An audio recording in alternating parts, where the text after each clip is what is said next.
You can find and subscribe to the premium episodes of this podcast at pitch.supportingcast.fm. Hi, welcome to Pitch, connecting storytellers with the world. This week's premium episode features Phoenix Black with her script, Keanu Reeves is My Muse, My Son is a Dragon. Eric Brown with his script, A Girl and Her Dog, and Mashka Wolf and Malik Hanan with their script, Danger, May Cause Time Travel. Make sure to check that out. I'm Leah St. Marie. And I'm Angel. And today we are going to... What are we going to talk about today? What should we talk about today? Let's talk about TV shows. Let's talk about TV shows. Let's talk about what we're watching just as an audience. Okay. Viewer enjoyment. Mm-hmm. Let's talk about what we're watching as screenwriters and learning from. Okay. And what TV shows are either under the radar or TV shows that we grew up watching. Can you watch something as not a writer at this point? So sometimes yes, and it's rare. And I'll tell you this. When I watch a show and I'm so completely engrossed in it, I forget that it was written, or I forget that I'm a writer. I'm so lost in the story. That's when. Have you seen anything in the last, say, 4 years that has done that the entire run of the show, that you had no moments where you're like, well, I would have done that differently? Because I have a couple. I have one, yes. She has one, but she's forgotten the name. No. She's trying to sneakily look it up on her phone right now. I'll go with mine while she's looking up hers. Mine was Patriot, an Amazon Prime original that only went for one season. And I was so tickled by how fun and clever and engrossing this show was that I have been telling everybody about it since I saw it. And I don't think anyone has watched it. And I've recommended it to. But it's excellent. It's not The Patriot. It's not the movie The Patriot with Mel Gibson. It is Patriot, created by Stephen Conrad. And it stars Michael Dorman, Kurtwood Smith, Michael Chernus, Kathleen Monroe, Elliot Opheim, Chris Conrad, Terry Quinn, and Deborah Winger. And it is...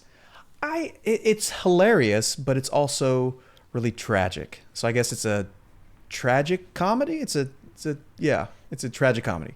This is one of those shows for me. What about you? Do you have one? Yes, I do. Maniac, which showed on Netflix. It has Emma Stone and Jonah Hill. And the reason that I loved it so much is it took me in directions that I didn't know it was going to take me. It kept me guessing, and I loved the surprises that it presented, and it was just so emotionally raw and honest. How many seasons? Limited series. Limited series. Oh, those limited series. It's incredible. So I got a limited series recommendation from Script Notes, John and Craig. We're talking about the show The English. Oh, yeah, you made me watch this. Yeah, I don't think you finished it. I don't think you liked it as much as I did. I didn't, but I still liked it. I binged it. And 3 times. No, I didn't binge it 3 times. I binged it once. And it was excellent. It was excellent. Mm-hmm. However, I guess the part of me that is like a conscientious citizen was bumped a little bit. So I looked up the writer, and as I was like, who wrote this? Uh-huh. What is this show? It was written by Hugo Blick, who is a British filmmaker and actor. And it's about a British woman who comes to America. And the co-lead of the show, I think his name is pronounced Chasky Spencer, is an Indigenous or Native American, for lack of a more updated term. I was like, what is a British person doing writing about the American West? What is this? And granted, Emily Blunt plays a British woman. So, and it goes back and forth between England and the West, the American West. And it was excellent, but part of me was like, well, the part of me that's like, well, if we're casting role appropriate actors for characters, when are we writing shows with writer appropriate stories. Not that this is inappropriate, because it is an excellent show and this is an excellent writer, and there's very much a British component of it, but it's a show about an Indigenous man going home in the American West after he's served in the Union Army. The Union Army, and he encounters a British woman who needs help, and they come to rely on one another. So there's this really fascinating relationship that develops. All that's to say is, you can tell any story really well, but what part of you is, I don't know what I'm trying to say. It was just how do you deserve to tell this story is and it's an excellent story. So he has every right and clear opportunity to tell the story because it's excellent, and he's an excellent writer. Mm-hmm. But part of me was like, oh man, would have been cool if like an Indigenous person wrote this story or wrote a story like this. Yeah. Yeah. But then some British person would be like, well, what's an Indigenous American doing writing about the British person? That doesn't seem right. I don't know. I want to hope, and I haven't done any research into this, but I imagine, because you and I have gone through this as well, that the research phase of doing this, that they definitely paid and got notes and did interviews with Indigenous people, right? One would hope. So that way at least there's money exchanging hands, and that there's due respect being given. And I think that we're still in a time where, despite how woke we're trying to be and how we're trying to fight against the Oscars so white, that it's still white men who are opening the doors for us. And until we can open our own doors, we're still going to have those stories.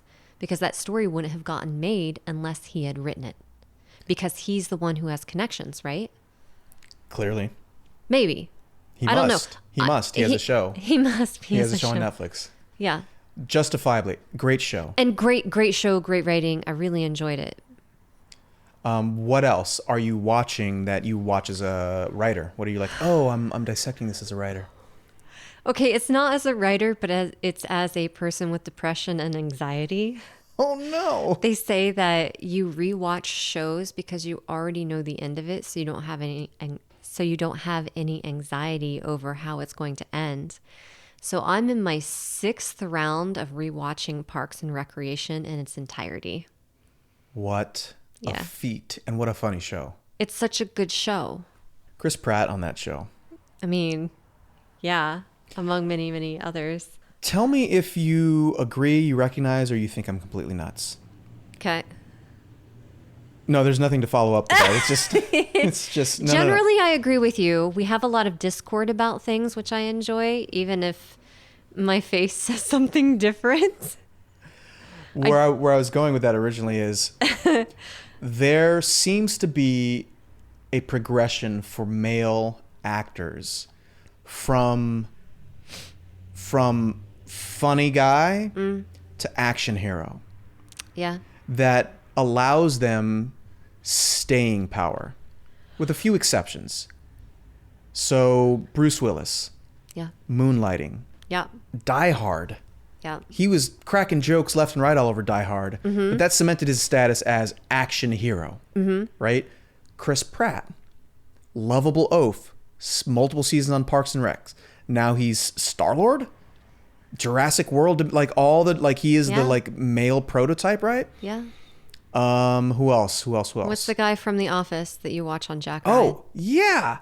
What's his name? John Krasinski. John Krasinski. Yeah.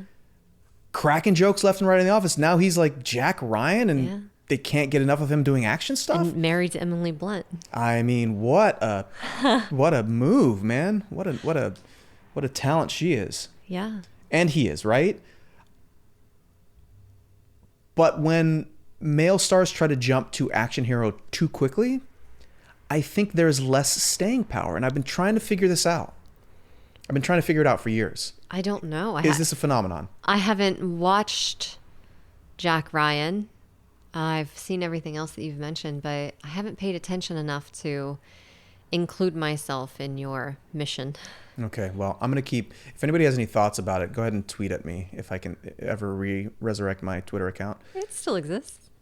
And I know there's going to be plenty of people, Stallone, he never was a funny guy. Like Schwarzenegger never was a funny guy. Like these guys were never funny guys. Although Schwarzenegger did some funny movies. Jingle All the Way, Junior, Twins. Yeah, right? So he had that period in his life. Yeah. Whereas he started out as Conan and then the Terminator, right? Sylvester Stallone, he did a comedy, right? He did a comedy? No, he never did a comedy. She's saying he never did a comedy. I don't think so. I'm not as up to date on his. I never laughed during Rocky.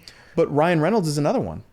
Yeah, Ryan Reynolds. Ryan Reynolds was Van Wilder making everybody laugh, right? And now he's Deadpool, still making people laugh, but I mean, Hugh Jackman, this was a song and dance man. Yes. He still is. Yes. This guy loves to sing and dance, and he's amazing at both. Yeah. Playing Wolverine. Oh, what's his name? Jason Statham, also dancer. Jason Statham, an incredible martial artist, great dancer. Yeah. He was in Snatch, right? That was kind of his big break. That's one of the first things I remember him being like, oh, this guy's good. And he was kind of the straight man in that, but... Angel, are you trying to say that you need to work on your stand-up routine?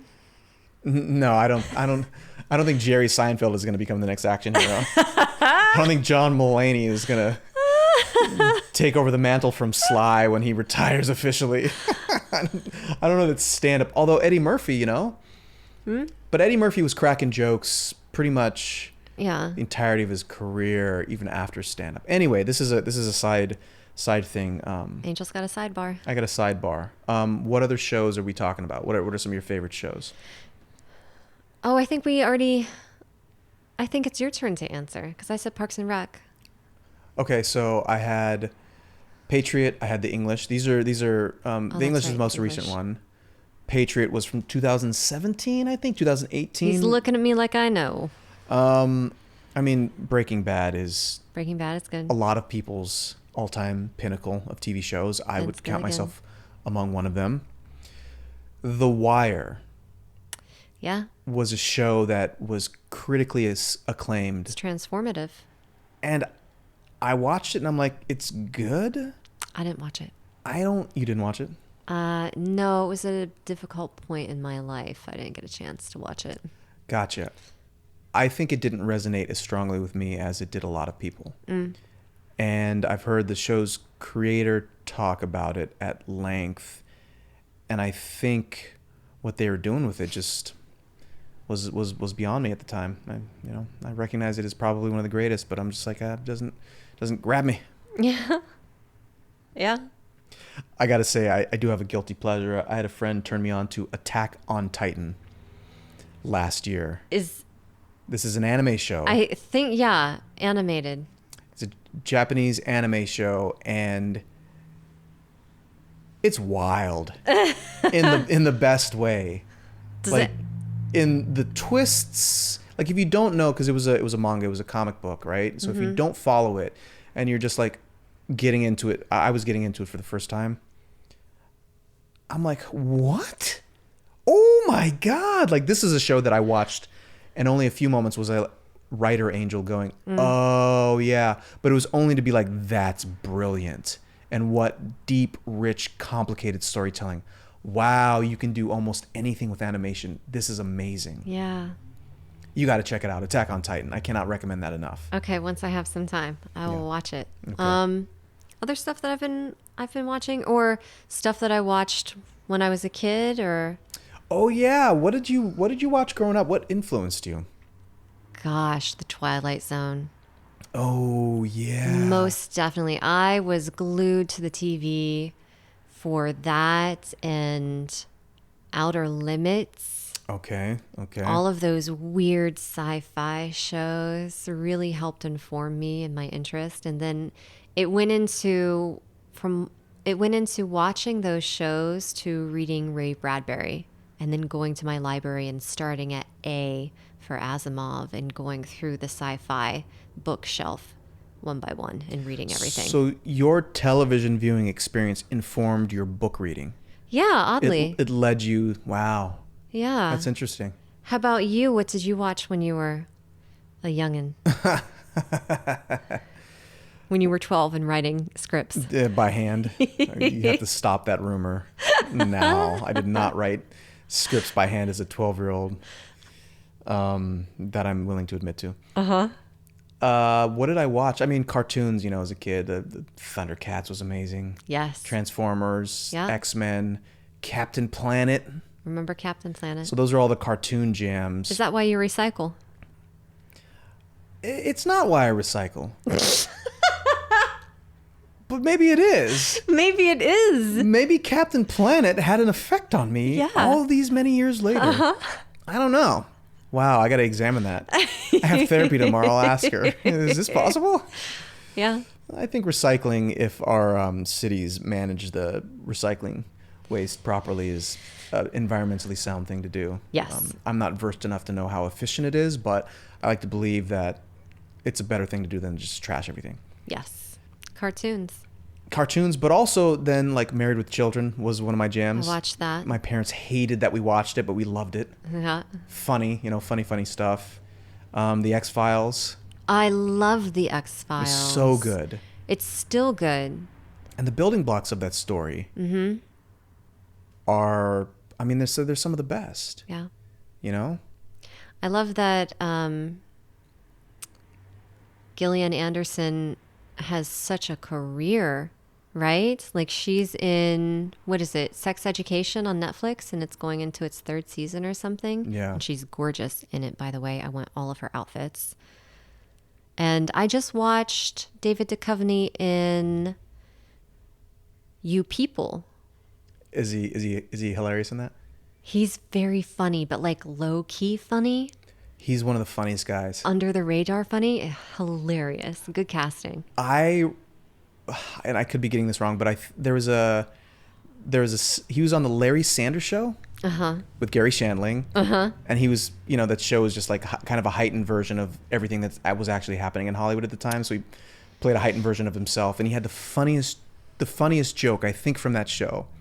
He was talking about how most men try to make their penis look bigger. Smoke and mirrors. Well, smoke and mirrors being like, oh, well, they trim their pubic hair, or they like try to lose weight, or, they make sure they don't squat too much so their thighs don't get too big. And he goes, well, I just put smaller furniture in my bedroom. It's like this. This is amazing. That's the second thing that I love about David Duchovny. The first thing is, he was getting his degree in poetry. And then he thought better of it. And then he got X-Files, I think, or something. I don't know. He may have gone back. He may have gotten it. I'm such an outspoken critic of poets. It's a problem. I was thinking about poetry one day years and years ago before I knew any poets. Leah we met. Leah is a poet. I was thinking about poetry. I was like, God, how do poets survive? We don't. How do you make? Yeah, we don't. How do you make money as a poet? And I was like, oh, you become a songwriter. That's the only way. It's the only way. It's the only way. Actually, go ahead. Sorry. No, actually, what? Well, actually, I was reading this book in the library when I was, after watching the Twilight Zone, I went to the library and read all the other books. But there was this book, it was about careers. And the book had 1 page per career and the anticipated income you would get or the success of being in that career. And on the page for poets, it said, think about being a greeting card writer. And that's all it said. No. Yes. Wow. So there's another avenue. Anyway, what were you going to say? It's tough out there for poets. If you don't want to rhyme, then songwriting's out. Yeah. Anyway, so I was working at a restaurant at the time still, and I saw an actress friend, Katie Parker, who you met, who just was in Molly Elfman's film Next Exit. Gives good hugs and is a great actress. She's excellent. Her friend at the time was a poet, and she introduced me to him. I said, "Oh man, you're a poet." I was just thinking about poets and how they make a living. And I was like, "You got to write songs, man." This is like totally unsolicited advice. I was like, "Bro, like I know you're out to dinner here, but like you got to start writing music, man. This is like the only way you're gonna make it in this world." Oh no. Because who's buying poetry? It's such a beautiful art form, and it's so necessary. But where's the market for it? I will say there's this fact that when the Twin Towers were, after that happens, that every poetry book on the shelf was sold out. No. Because in times of trauma and in times of strife, you have to turn to something that's going to reflect your emotional state so that you feel less alone, that you feel connected with someone, that's what poetry gives you. Wow. Yeah. There we go. Yeah. And the other thing that I like to say is, so I used to live in Pittsburgh, and the Carnegie Museum is attached to the library, and it's built of this beautiful old marble. And as you know, marble is one of the softest stones, but this library has been in existence for at least 100 years. And when you go up the steps to go to the poetry section, the steps have been so well used that there's a groove in the middle of them where people have stepped to go read poetry. Now, I don't know if you're actually telling me facts or if you're just saying these things poetically.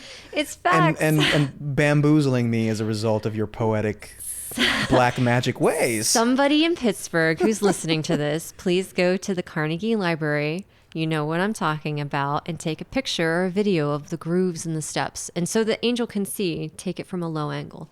No, it's fine art with words. Yeah. And there are many fine art pieces that are visited by millions of people. You know, Mona Lisa, David, like there's fine art is one of the most important things in this world, and I should stop maligning poetry and poets so much. You know, I think what it comes from is that I don't want to be so sad all the time. Even though I am. Mm-hmm. I like fight against it. I'm like, I don't want it. Yeah. So why am I going to read about it? I'm going to like read something that... Well, not all poetry is sad. I mean, but you've told me that stuff that rhymes isn't the highest poetry. Okay. No. Like, I love me some Shel Silverstein. Like, that's how basic and kind of Neanderthal my poetry tastes are. Okay. To bring it back into screenwriting, you know, something that I noticed about my writing recently is almost everything that I've written has included a poem in it.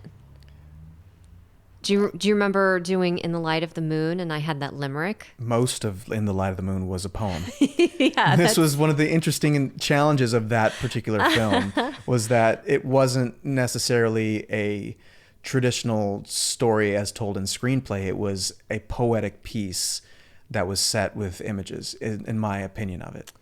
Yeah, and there that's was accurate. that limerick. There was that limerick. Yeah, I had to cut it, unfortunately.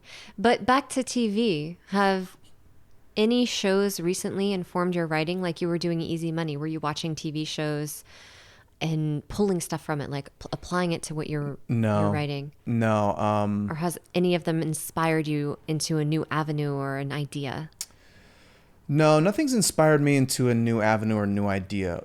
But there is the age-old, well, what's your pitch, right? Oh, it's like Married with Children, but they're on a boat. You know, like there's the exercise of finding projects that you're working on in the comps, right? So I'm working on my novel. It is a very easy pitch because it is the combination of one very successful high-profile thing with one very successful high-profile thing.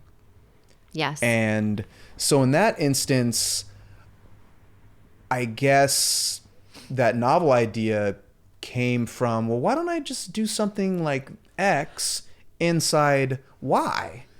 That seems like a cool thing to explore. But for the script I just finished writing, no, nothing was really informing it. I mean, I look at the bones of things, right? Yeah. Like, why was Breaking Bad so good? What made Patriot so good? Mm-hmm. What are the building blocks of good story that I understand, that I can identify in those things and make sure I'm nailing in my stuff as well? So in that sense, a lot of the stuff that I really love reinforces what I'm trying to do, because the bones and what makes them good, I'm gleaning and checking for constantly. What about you?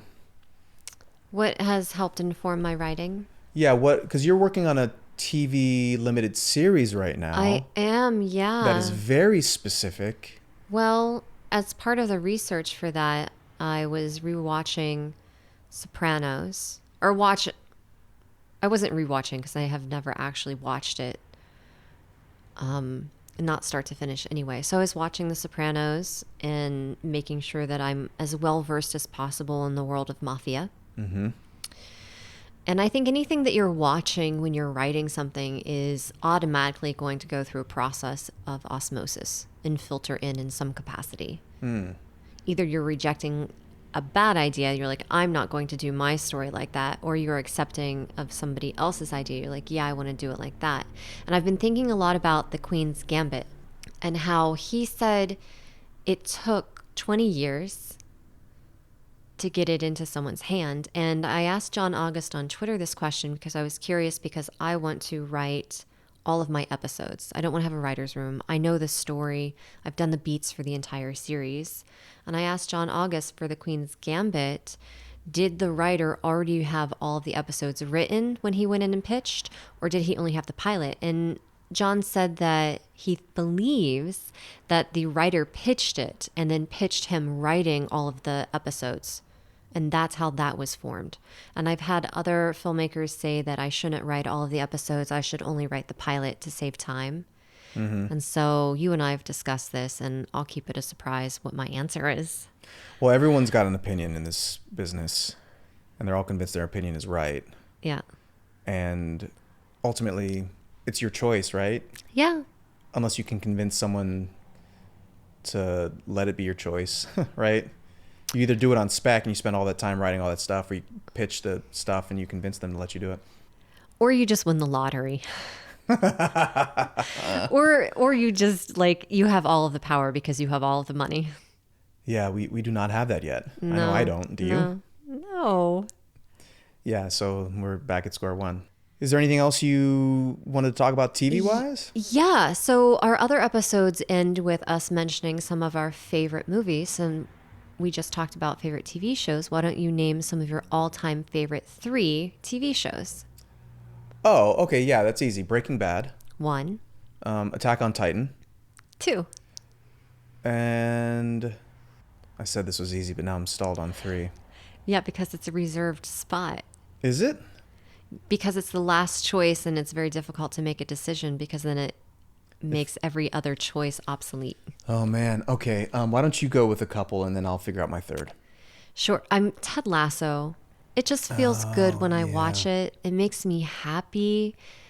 Of course, Parks and Rec. I already mentioned that. Mm-hmm. And I don't want to go back and say Maniac, even though it's really good. And I'm trying to think of shows that I've rewatched because that's indicative of liking something. But I am also stuck on number 3. Let's sit here in silence and think of our favorite TV show. Well, for our audience's benefit, we're not going to do that. I'm gonna fill up the silence while she thinks, and I'm gonna steal your answer from earlier and say the Twilight Zone. Yeah. Now, my grandfather had all of the Twilight episodes, all of them on VHS. Same. Even the ones that were like not released from the vault because there was problematic racism. There's like some issues in the content that they were like, oh, we realize that now that these terms and the way the characters are speaking are problematic. Yeah. So we would have Twilight Zone marathons. Yeah. A lot when we were kids. They would show them on like New Year's Day or whatever. But then we would also have Twilight Zone marathons as a family and just watch like 30 episodes of the Twilight Zone. And he had them all. So the Twilight Zone really was probably the most prominent show throughout my adolescence, my childhood and my adolescence into my adulthood because of my grandfather. So I'd say the Twilight Zone is probably in my top 3 as well. I'm going to go with that too. I'm going to share my third spot with you. Oh man, you just copied me. Well, you copied me. I know. Well, technically you're right. Copy of a copy. It's a copy of a copy. I believe we call that a facsimile. A facsimile. All right. All right. Well, those are our top 3 shows. And what are some of your favorite shows? Send us a tweet, send us a message, let us know. And if you have any insight about any of the shows we've talked about, share some stories. We love insider information. Yeah. Like Robert Redford got his break acting in a Twilight Zone episode. Like the Twilight Zone's episodes for season 4 were an hour long, which is different. The other ones were only half an hour. There's also a Creature on the Wing. Do you know who that actor was? Yes, I do. Who was it? William Shatner. Why? Yeah, it was. Yeah. Yeah. I don't know why I had any reaction to that. I would love to see something be as prolific as the Twilight Zone. Yeah. It shook us. Will we ever have something that prolific again? Well, as soon as you write it, yeah. That's not my genre. Never say never, though. I'll write it. All right. Well, this has been fantastic. Thank you very much for your time, Leah. I appreciate it. Thank you, Angel. And join us for the next episode where we're going to talk about some stuff. I'm not sure what it is yet, but it's going to be amazing. It's going to be great. All right. Cheers from Hollywood. Cheers from Hollywood. If you're on the fence about subscribing, know that a portion of all subscription fees go toward the nonprofit Young Storytellers, raising voices one story at a time.